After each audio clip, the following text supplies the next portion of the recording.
Okay, good afternoon, everybody. How are we all doing? Um, I've got a specific thing that I want to show today, actually. I've been working on, or rather, we've been working on at Zite, our web scraping extension. There's going to be more of that to come, and if you check out the Zite YouTube channel, you'll see a demo and links to the alpha and stuff. But what I want to do today is kind of prerequisite that, and I want to show you how you can scrape multiple sites using just one spider. So you don't have to, recreate, loads of different scrapey spiders and to do all sorts of different things. You can, using page objects, you can make it kind of like one almost universal spider that will be able to scrape data from multiple different sites. It's a really neat way of managing your code and managing your projects too. So I'm going to demo that for a bit today, and then we'll have a little bit of a chat about how we do it and whatnot as we're going forward. So blank project. Always start with a blank project, and I'm going to do UV init because I want to initialize it using UV rather than pip or Python 3 venv. And I'm going to add a few things to it. So we're going to add in here Scrapy Poet. We'll add in Scrapy's Zite API, but I probably won't use it, along with like common items. Probably won't use that either. But we might use PyTest. We might use PressParser. I tend to just install these all because I'm doing a lot of creating a lot of projects. I tend to just install everything that I need. It's just easier this way for me. Then we're going to do source venv bin activate, and let's create our Scrapy project. So we'll do Scrapy start project. I usually call my projects base at the moment just because no reason, it's easy. So let's do Scrapy gen spider, and we'll do products, and we'll just do it on this. At the moment, we'll be changing sites as we go, so it's kind of irrelevant. So what we've got is our basic Scrapy project set up. There's a couple of things I always change to start with. We want to come into settings. We want to do our add-ons. Now we are using Scrapy Poet, and fortunately with add-ons it's so easy to get everything you need set up for Scrapy. You just do add-on and then give it the number, which we're going to give 300. Let's just in case, we'll do Scrapy Zite API, and then we want our Scrapy Poet discover. This is just going to tell our project where we're keeping our page objects. So page object is essentially a class that represents a specific type of page. So you've got like a product detail page or a product list page, and then it has a decorator for handle URLs, and that will then allow it to know which URLs that come through Scrapy go to which page object, and then we can use that to have multiple sites, and then the page object will return the item. Now when we do the multiple site thing, it's important that we understand that we're going to be using, or at least in this example, we're going to be using the same items. So it's more like, if it was a group of e-commerce sites, you would have basically the same item because you'd have the same schema. Maybe some points would be different, maybe not, but so that's important. So now I've got this set up. We're going to change a couple of these settings as well. I think 8 will be fine for us today, and we'll just have 0.2 as our download delay. Cool. I think that looks good to me. Now we're going to come over to our project folder, and we're actually going to create this. You see I've got base.pages. That's our project. So we want this pages folder, and then within that I'm going to make this a module init.py. Cool. So let's have a quick look at the sites we're going to scrape in this instance. This one, obviously, which is our test site, and then there's this one as well. Very similar.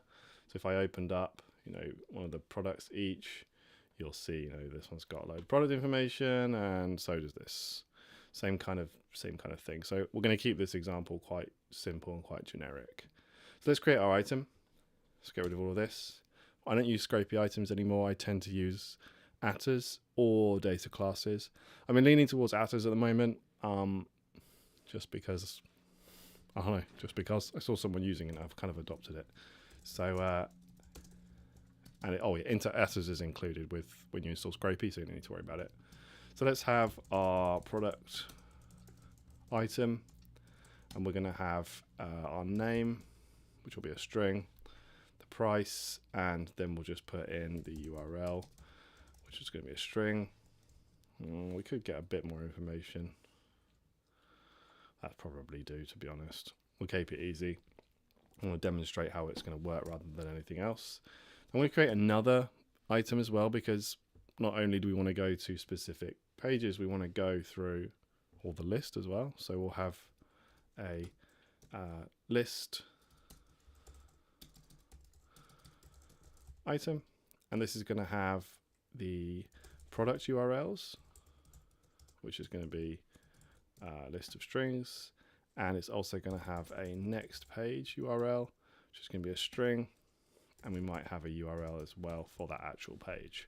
So I've got 2 items defined here.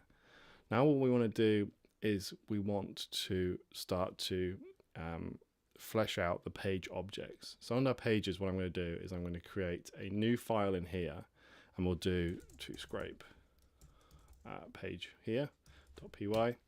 Now we want to import what we want. So we're going to need to do from WebPoet, we're going to import in quite a few things. We're going to need web page, returns, handle URLs. I think there's another one, but we'll come back to that if I've forgotten it. And then we want to do our items. So let's have our first one here. We'll have handle URLs, and I'll leave it like this in the moment. We might need to change that. So I'm going to say, instead of this, we'll have book detail page, right? And this is a web page, so it's going to inherit from the web page class, but it's going to return a product item. I don't need this. Keep doing that by accident. It's going to return our product item. Then we want to have field. That's one that I missed. Field. So now we want to define a field for every field, every field in our schema for our item, right? So we have name, which is a string, and I'm just going to do pass here. Then we have our price, and we have what else did I put in this one? URL, right? URL needs to be field. Now URL we can easily sort out. We don't need CSS selectors or anything like that. So what we're going to do here is where we're going to put in how we're going to get the information back, and you'll see how this works. So we want to return from this function, we want to turn it into a string, I believe, self.response to URL. So that's going to sort that out for us. So what we're doing here is each one of these is matching our item, and this is where we're going to put in the actual passing code. So what we can do is it's going to give us much more control over how we extract the information. So if you do it in a Scrapy spider, you end up with like your spider and then a load of passing functions, and then it returns, and then it creates an item or loads it into an item or returns a dictionary or something like that. This is just a much neater way of doing all of that, and we can now have control over it. And what you can actually do, and though I'm not going to do it in this instance, is you can create test fixtures with PyTest and actually test against these versus what the actual expected outcomes would be. That's something that we've built into our extension, which we'll be showing off very soon. But this is kind of prerequisite to that. So what I want to do now is I want to go ahead and try and find the selectors that I want for this page, which is probably going to be pretty simple. So this was this one here. It's probably guessed them because this is very common. So we want to do grab H1. That'll probably be fine. And then price underscore color. So we can just do return self dot CSS like so. Turn that into a float, thank you. And this should not be select one. Cool. I think those are probably right. If they're not, we'll come back and we'll just fix them. But I want to move on because I want to show you how to actually do it for all the pages as well. So we can just go ahead and create another book list page. You see it's already figuring it out here.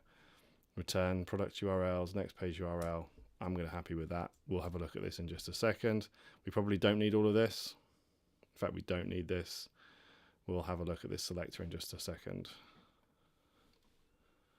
So if I was to come here, make this a bit bigger. Go next. So we want to do UL pager or li next will probably be fine. Li next a href. Cool. So we can do, let's just put in, and here we want to go attribute of the href get, and then we can just return. In fact, we don't actually need any of this. We can just go here and we can just hit and return. Right. Turn get text is not right. Get. Never believe what it gives you straight away.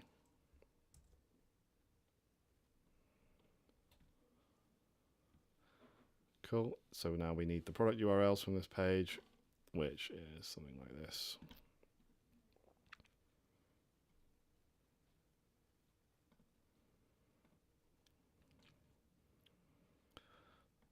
Article A. Cool, that should work fine.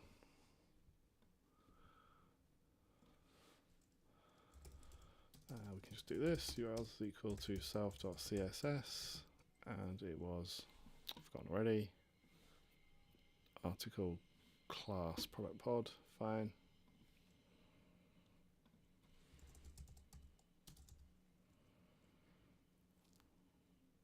Should be it.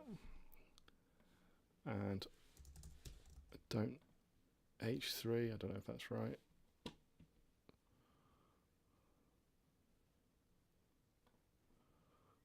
That would work. Cool. So that should be fine. Well, we probably need to come back and fix these anyway, but that'll do. Right, so you can see what we've got here is two very simple classes that represent the items that we created that we're going to return the product item, and it's going to handle the URL. So let's just double check that this URL works for this.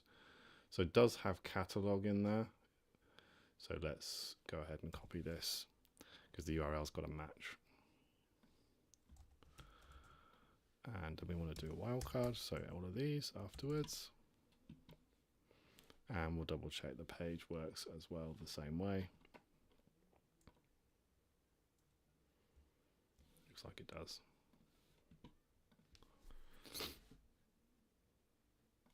Let's just do the same. This should be fine because it will check. I should imagine it will check them all. There we go. Right. So let's go ahead and go over to our Spider. So we need to import in our items. Cool. Now, what you would quite often have here is, you know, start URL and then you work through the parsing and you'd have all of that stuff. We don't want to do any of this. We're going to get rid of all of this and we're going to go and do our URL, which is going to be equal to a string. And we can start it on that page probably. I think that probably will work. If I go and check the website real quick, put that in there. Yeah, that'll be fine. Now we're going to use async and await, modern Scrapy. So we do async def and we use start, not start requests. And we're going to yield the request and our callback is going to be to self.parseList. Then we can have our parseList function, which is going to take in the response. And it's also going to take in a page of which is our list item, like so. Not like that, like this. Now from here, you can see I've done this lots of times, so it's learned it from me.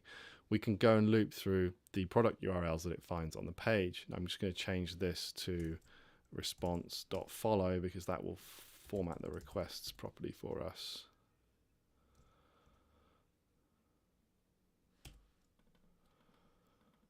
Yep. And then we're going to call back on parse product. And now I'm going to do async parse product item yield page.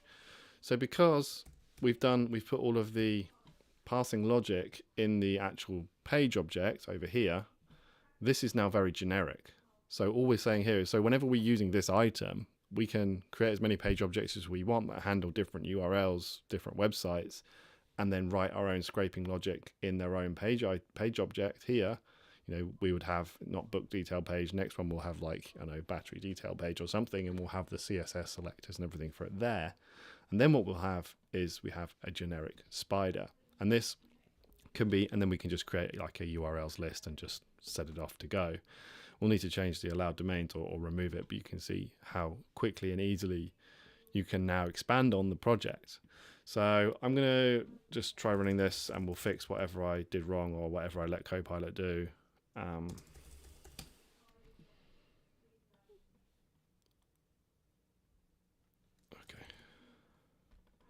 I forgot to put in .get on that.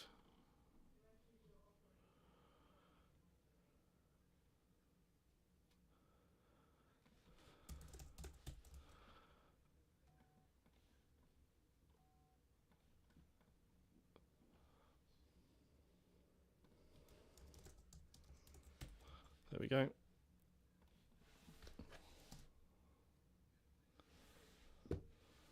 So it looks like we're getting information through. Yep, we can see that the products are here. So I'm going to assume that that's going to go through all the pages, and it should be fine. We should hopefully see a page. Okay, well that works. So I'm happy with that at the moment. So we've now got our page object that's working for this website. Now obviously this is a very simple version, but you can imagine that you could have, 20, 30 different data points that you would want to collect. So you would add them all in here and do the same whatever you need to, but the actual spider is going to stay the same. And what we can do is we just create a new page object when we're working with a new site. So let's imagine that this is our, we have our e-commerce scraper, and we need to reach out and build and scrape, 5 different sites for different either products or different categories. We can build out these page objects and just have one spider that runs all of it. And because we can control current requests per domain and concurrent requests, we can spread out our requests over the sites, and we can however you want to manage it there, however you want to do that, you can have this as true and have it all whatever you need to do. So this is kind of like how I've been building almost, in fact, all of my spiders recently. The separating out of the actual passing logic into the page objects has been so much more useful to me than building loads of different spiders that you then have to run loads of different times and just manage, and it's just very difficult, right? So let's create a new one, new page, and we'll call this one, this will do fine. So now we can do, from our web poet again, we need web page, returns, handle URLs and field. We want to import our items again because we're using the same items. And now we can have our handle URLs, which I'm just going to go grab over here. So we'll just get this.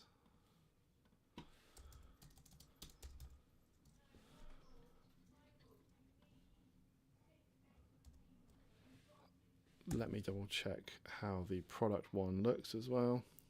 Nothing like that. And then just the all one should probably just... Okay, we can add this in just to be a bit more specific then. There we go. So let's do our, we want this, and that looks fine. We're going to change all the selectors, so I'm just going to OK this.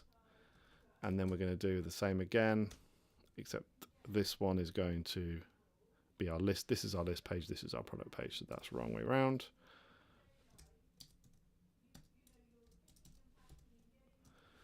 List item, and here we go. So we just need to zip through and get the correct selectors now. So we want the name and the price, the URL ones to be the same because that's coming from the Scrapy response. So let's go and find that from here. So we want to be on one of the product pages for the moment. Let's get this going.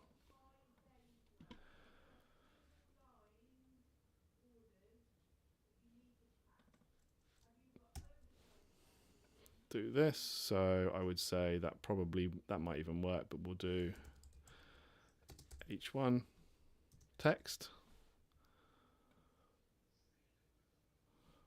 That's the first H1 under there. Cool. And then the price. So this has got like different thing. So what we can do is we can go and get span class price.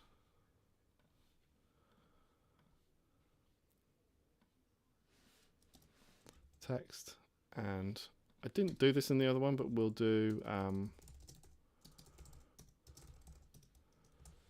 think this works. I might need to double check this. I haven't used this too much yet.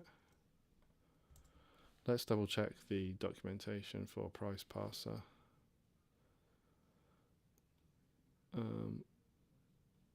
Let's just leave it, it'll be fine. If that doesn't work, we'll just get rid of it. I can't remember. Not a problem, it's not that important at the moment. And then over to the listing page. So we want all of the URLs for the products that are on this page. Content, div, product grid.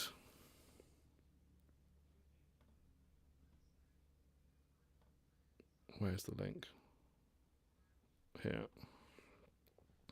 So LI class product A. Okay, fine.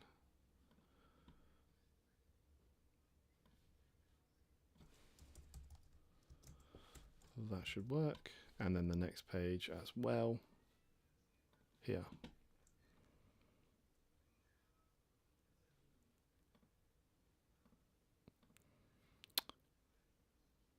We could even get all of them. You see, they all have the same class, so we could easily just pull the whole thing. But we'll do. Yeah, let's try that. We'll get this. We'll just do.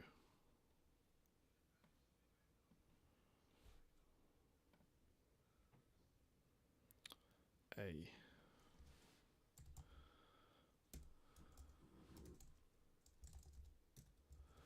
Like so. Cool. So I think what we can do now is come over and grab this URL. And if we come back to our spider and we turn this into a list.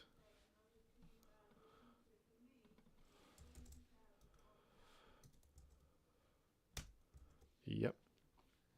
Cool. So let's try this now. Yeah, I thought that might be the case.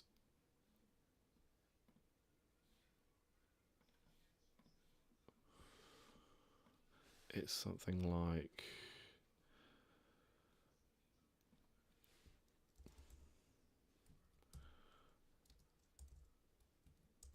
price parser.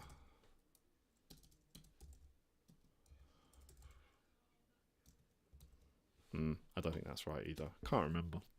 We will just do this.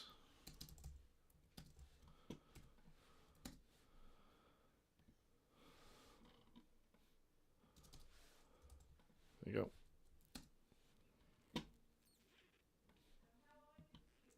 Not seeing any errors at the moment. Can't tell if we have gone. We have, yeah. So I'm going to stop this, and we're going to go and put some output on this and call this products.json, and we'll let this run, and we should be able to see in here when this starts to populate. Oh, we do have some errors. Okay. So it doesn't like this one.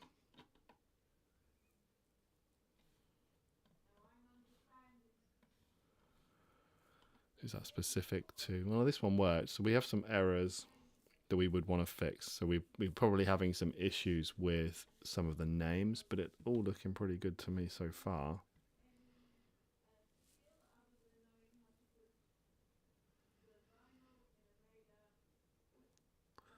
Not seeing any other errors.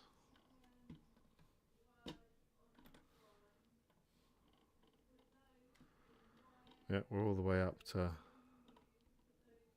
100 and something items. There's a lot of books on that site. We should have some from both here. So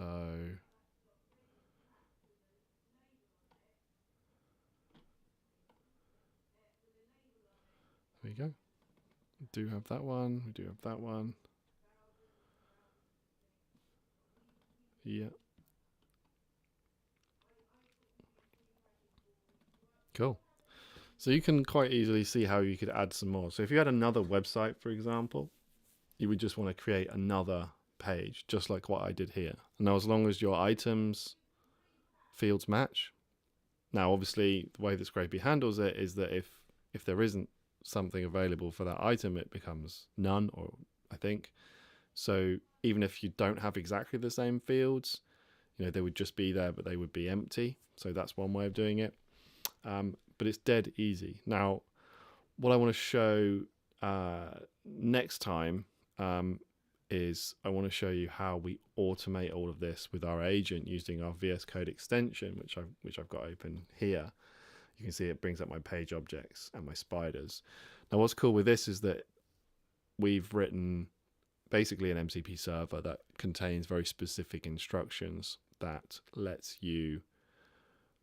your agent know how to do all of this. They're very detailed. So what it can do is it will check your project over and make sure it's set up for Scrapy Poet, and then you can create the page objects through it. So what you can do, and I've been doing this a lot recently because I've been testing it, is you can actually go ahead and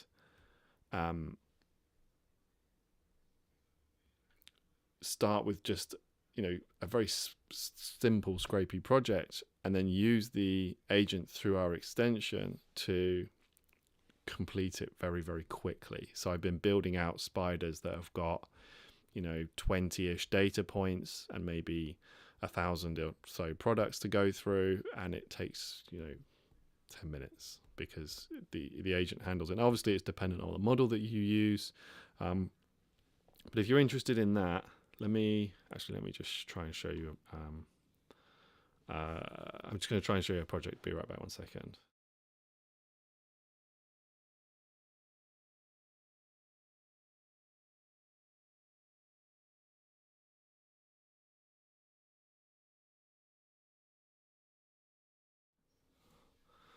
Okay, so I'm going to zoom out a little bit because there's a lot more going on, and I'm going to hide myself for the moment because I want you to read what's in the bottom corner.